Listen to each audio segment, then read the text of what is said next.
হঠাৎ করে রাস্তা দিয়ে যেতে যেতে আমার মেয়েকে বললাম যে একটু ব্লগ করব, ক্যামেরাটা ভালো করে ধর। দেখেন কি অবস্থা। হ্যালো বন্ধুরা, আপনারা দেখছেন আমার ব্লগ চ্যানেল এবং ইউটিউব চ্যানেল দেবনাথ মিলন। তো আজকে হঠাৎ বাইক নিয়ে বেরোলাম মেয়েকে স্কুল থেকে আনতে। তো মেয়েকে বললাম যে একটু ক্যামেরাটা ধর, আমি একটু ব্লগ করি রাস্তায়। অনেকদিন ধরে ব্লগ করিনি।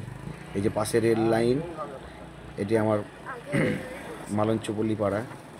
তো মেয়ের একটা বান্ধবীকে বাড়িতে রাখতে এসেছিলাম, তো মেয়েকে নিয়ে স্কুল থেকে বাড়ি যাচ্ছি। তো মেয়েকে বললাম একটু ক্যামেরাটা ধর, আমি একটু ব্লগ করি। সবই ঠিকঠাক চলছিল। এই যে বাবা আসতে, সবই ঠিকঠাক চলছিল, কিন্তু এই মুহূর্তে আপনি বলেন তো, আমি রাস্তার উপরে চলছি না রাস্তা আমার উপরে চলছে? আই এম তো অবাক। এই পুরো রাস্তা দিয়ে আমি আস্তে আস্তে চলে আসছি। এই যে দেখুন, উল্টিয়ে আমি এখন সাবই দিয়ে ঢুকছি, উল্টো সাবই দিয়ে। কিছু মনে করেন না কেউ। কিন্তু বিষয়টা একটা জিনিস, যে এই যে রাস্তা পার যখন আমি হচ্ছি, বাসগুলোও উল্টো। আপনারা কেউ হাসবেন না কিন্তু, এটা আমার মেয়ে ভিডিও করেছে। ভুল করলেও আমার মেয়ে করেছে। পাপা কি পড়ি। এই যে আমার পাড়া চলে আসলাম, 2 নম্বর গার্মেন্ট কলোনি। মাঠটাও উল্টে গেছে। ওও আমাকে দেখে লজ্জা পেয়ে গেছে না, আমি ভাবতে পারিনি যে আমার মেয়ে উল্টা ভিডিও করবে। এই যে একটু স্কুল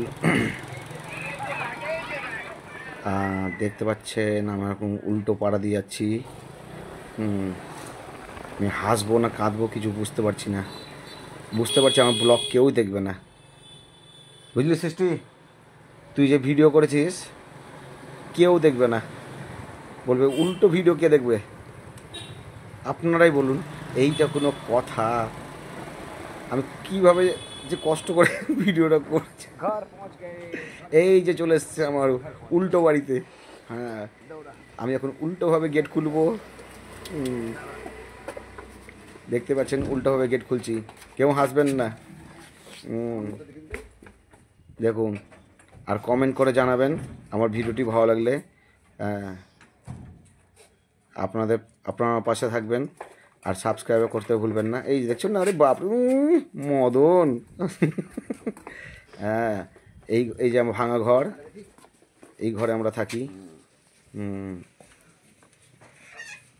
এই ছোট্ট কুটির ঘরটা আমাদের। স্কুল থেকে তোমরা সবাই ভালো থাকবে।